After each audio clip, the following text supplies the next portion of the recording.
When people think of Stan Laurel, they picture laughter. The puzzled stare, the slow blink, the silent confusion that made entire theaters erupt with joy.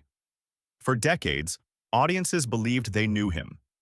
The gentle half of Laurel and Hardy, the lovable man who always seemed lost in the middle of chaos. But if you step behind the laughter for a moment, another story appears. A quieter one, and far more fragile. Stan Laurel was born Arthur Stanley Jefferson on June 16, 1890, in Ulverston, England. His childhood unfolded in the strange rhythm of the theater world. Both of his parents were traveling stage actors, constantly moving between performances.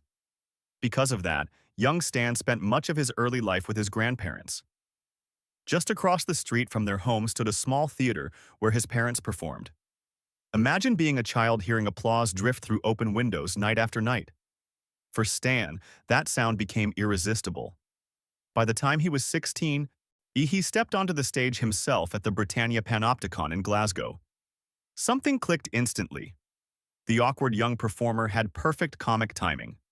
Soon he joined Fred Karno's famous comedy troupe in 1910, where another young performer was sharpening his own craft, Charlie Chaplin. The two men shared stages, rehearsals, and long tours, pushing each other to be better.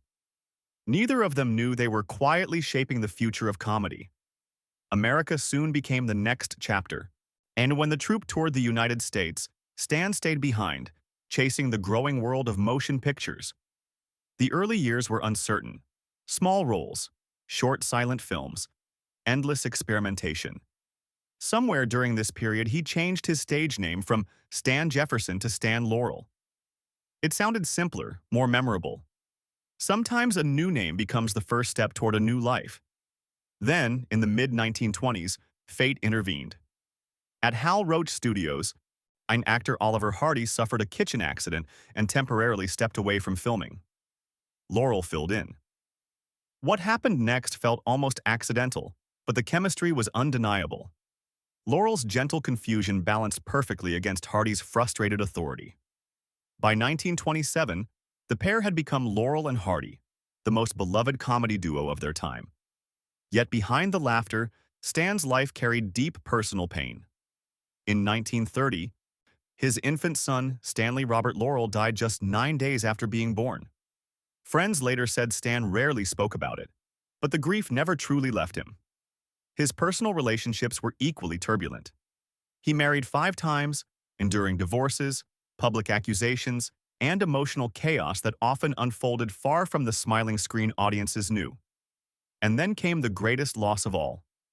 Oliver Hardy's health began failing in the 1950s after strokes and heart problems. On August 7, 1957, Hardy died at the age of 65.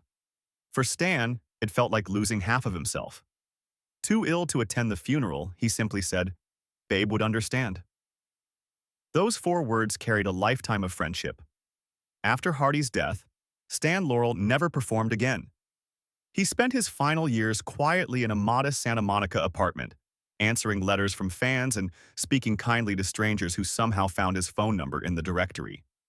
In 1961, he received an honorary Academy Award for his contribution to film comedy, a recognition that came late but meant everything. Stan Laurel died peacefully on February 23, 1965, at age 74.